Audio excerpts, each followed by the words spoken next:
अस्सलाम वालेकुम एवरीवन, सब कैसे हैं? होपफुली सब अच्छे होंगे और मजे में होंगे। जी जनाब, तो आज हम बनाने जा रहे हैं मुगलाई वाइट मटन हांडी, जिसका जायका इंतहाई लजीज होता है। इसका टेस्ट आपको किसी रेस्टोरेंट से कम नहीं लगेगा। ये बहुत मजे की बनती है और इस हांडी की ग्रेवी जो है ना वो इतनी स्मूथ और सिल्की होती है कि खाने का मजा आ जाता है। होपफुली आप सबको ये रेसिपी बहुत पसंद आएगी, तो ट्राई जरूर कीजिएगा। तो चलिए जल्दी से रेसिपी की मेकिंग स्टार्ट करते हैं, लेकिन उससे पहले अगर आप मेरे चैनल पर नए हैं तो चैनल को सब्सक्राइब कर दीजिए, बेल आइकन को भी प्रेस कीजिएगा और वीडियो को लाइक और शेयर करना मत भूलिएगा। तो चलिए फिर बिस्मिल्लाहिर्रहमानिर्रहीम पढ़ लेते हैं और रेसिपी स्टार्ट करते हैं। जी जनाब, तो व्हाइट मटन हांडी बनाने के लिए सबसे पहले मैंने एक कढ़ाई ले ली है और इसमें मैंने ऐड किया है ऑयल। 1 कप से थोड़ा सा कम ऑयल इसमें जाएगा। ऑयल जैसे ही गर्म हो जाएगा हम इसमें प्याज की पेस्ट ऐड करेंगे। मेरे पास एक ना मीडियम साइज का प्याज था जिसको मैंने ग्राइंड करके ना थोड़ा सा पानी इसमें ऐड करके इसकी पेस्ट बना ली थी। तो ये प्याज की पेस्ट इसमें ऐड कर देंगे। अब हम प्याज को इतना फ्राई करेंगे कि प्याज की मिठास खत्म हो जाए, लेकिन इसका कलर चेंज नहीं होना चाहिए। तो प्याज को थोड़ा फ्राई करने के बाद हम इसमें ऐड करेंगे 1/2 टीस्पून साबुत जीरा।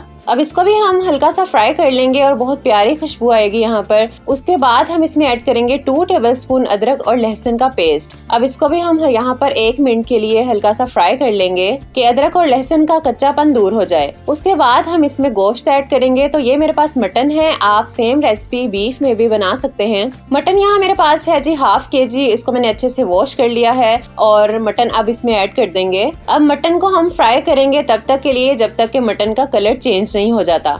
जैसे ही मटन का कलर चेंज हो जाएगा हम इसमें कुछ स्पाइसेस ऐड करेंगे। तो इसमें जाएगा जी 1 टीस्पून नमक, 1/2 टीस्पून लाल मिर्च का पाउडर, 1/2 टीस्पून कुटी हुई लाल मिर्च, 1/2 टीस्पून जीरा पाउडर, 1/2 टीस्पून गरम मसाला powder, 1/2 teaspoon chaat masala powder और 1 टीस्पून पिसा हुआ सूखा धनिया। इन सब स्पाइसेस के साथ ना हम गोश्त की भुनाई करेंगे थोड़ी देर के लिए। तो यहाँ 3 से 4 मिनट तक भुनाई करने के बाद मैंने गोश्त को शिफ्ट कर दिया था प्रेशर कुकर में, क्योंकि अब हमें प्रेशर लगाना है। तो यहाँ हम प्रेशर में ना आधा ग्लास पानी का ऐड करेंगे, थोड़ा सा इसको मिक्स कर देंगे और इसको हम ना प्रेशर लगा देंगे। विसिल बोलने के बाद 10 से 12 मिनट के लिए मैंने प्रेशर लगाया था, क्योंकि ये मटन है तो इसके लिए 10 से 15 मिनट इनफ होते हैं। तो यहाँ मैंने 12 मिनट के बाद प्रेशर खोल लिया था और प्रेशर में हमने जितना भी पानी डाला था वो अच्छे से ड्राई भी हो चुका था। यहाँ मैं आपको काट के भी दिखा देती हूँ। ये देखिए कितने अच्छे से हमारा जो गोश्त है वो टेंडर हो चुका है। उसके बाद मैंने गोश्त को दोबारा से कढ़ाई में शिफ्ट कर दिया था। अब हम सबसे पहले इसमें दही ऐड करेंगे, जो कि मेरे पास था 1 कप के बराबर और इसको मैंने अच्छे से फेंट लिया था। अच्छे से मिक्स कर देंगे।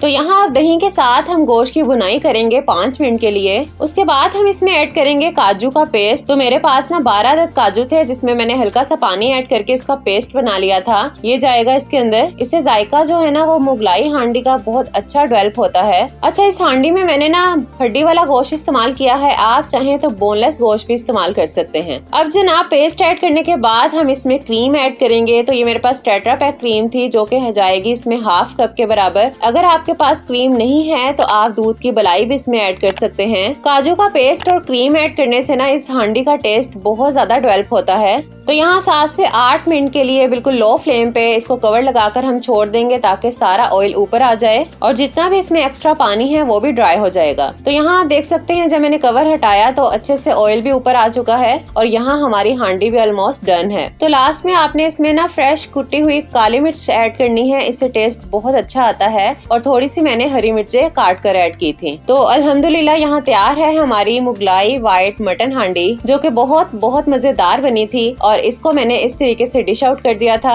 और यहाँ मैं आपको दिखाती हूँ इसकी जो ग्रेवी है वो कितनी सिल्की और स्मूथ है। यहाँ पर आप देखिए बिल्कुल मक्खन जैसी नरमो मुलायम है। इसको आप गर्मा गर्म नान और चपाती के साथ सर्व कर सकते हैं। बहुत मजे की लगेगी इंशाल्लाह। होपफुली आपको रेसिपी अच्छी लगी होगी, तो वीडियो को लाइक और शेयर करना मत भूलिएगा। फिर मिलेंगे इंशाल्लाह अपने नेक्स्ट वीडियो में। तब तक के लिए अपना बहुत सारा ख्याल रखिएगा, दुआओं में हमें याद रखा करें। अल्लाह हाफिज।